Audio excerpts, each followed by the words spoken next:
Good day. I'm following a Guga recipe. I've got 4 cups of onion, and he says quarter. I go a bit more garlic. I like my garlic. This is going to form the basis of a wonderful sauce for your shawarma.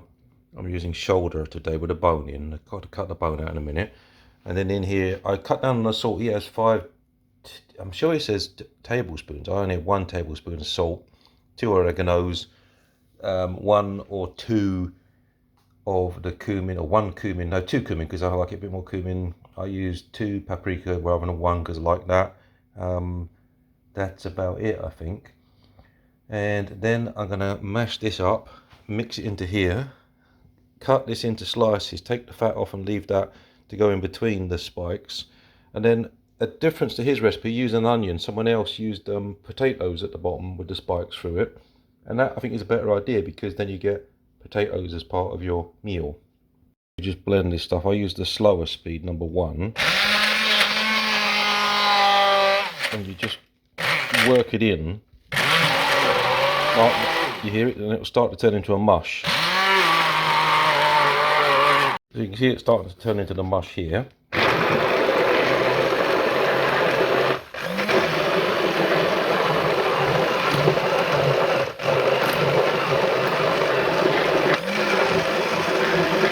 I'm sure lots of people that made baby food, I didn't do that, my wife did that unfortunately, but now it's my turn to pay her back and do the meals for her. So you see it's starting to turn into a nice mush.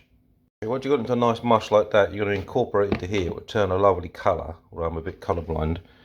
This, by the way, when you cut it up, will give your eyes a lot of sting and crying, yeah? So careful. Let's put that like that. And let's pour that in there. And then I'll scoop it out, give it another blend, and then I have to start to cut the meat up quite small, debone it and cut it up quite small. Good sharp knives for that. There, I think I said that was red, but it's probably brown. I'm a bit colourblind, I guess that's red, I don't know. Yeah, so I normally put the chilies in there, little dried chilies or whatever. My missus doesn't like it too hot, so I'll keep it whatever. At this point, as a vegetarian, you can try it. You get an intense garlic and makes you cry, but when it goes into the meat, it tastes lovely. So it ceases being vegetarian at this point, but if you want to keep it vegetarian, you can, yeah? So now I'm going to cut this meat up, take it off the bone and stick it in here. What he says, Guga says, to do it individually, and it makes sense. And then you build it into a platform with some spuds or potatoes as a base and some skewers, and it cooks. I did it because it's about 1 kilo. Is it 1 kilo? Yeah, it's about 1 kilo. That's with the bone, so it'd be less than that. I did it for about an hour with the foil around it on 200 fan, and then I turned it down to, I took the foil off and cooked it for the last 30 minutes, and you get the crisping on it, and your spuds will be lovely at the bottom. So I've taken off the bone, and that's good enough for me. Actually, I've got various paring knives, but one of the best things I've got is this butter knife, which I sharpened up pretty neatly, and it's got a nice straight edge, so I can't really demonstrate because I've got both hands full here, but I'll cut it up and you can see what it does. It's got a nice flat stiff blade, and it allows you to go in quite good, so let me do that. So it allows you to take fairly thin strips off, and it's quite straight. Get the sharp edge right, there's the non-sharp edge. And I'll basically just do that and keep doing that until I've cut it down.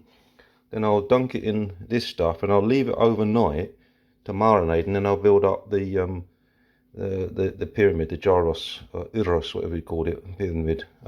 Yeah.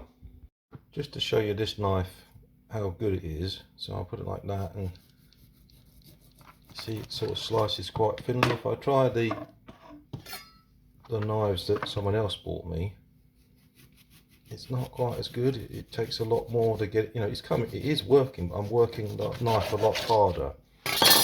You don't want to work the knife, whereas the knife needs to do it for you. So here you see, straight through, you see how easy that is to cut. And then I'm going to bash these bits flat anyway. So we're just trying to get some strips, and that's the idea, is we're going to smash them flat.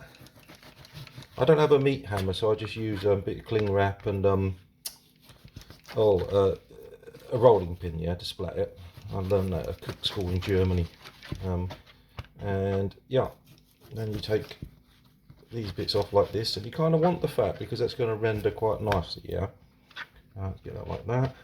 We're down to the last bits. Mind your hands, of course.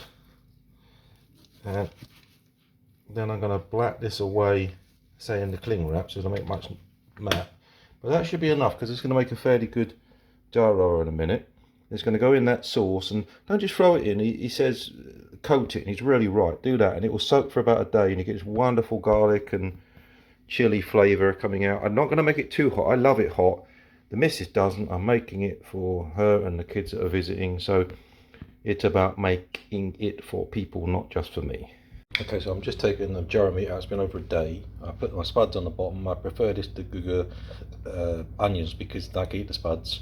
And I'm just putting the lamb on skewer by skewer, and it will take about an hour with the foil and a bit of the parchment paper, and then about half an hour extra on 200 outside of the foil to crisp it up.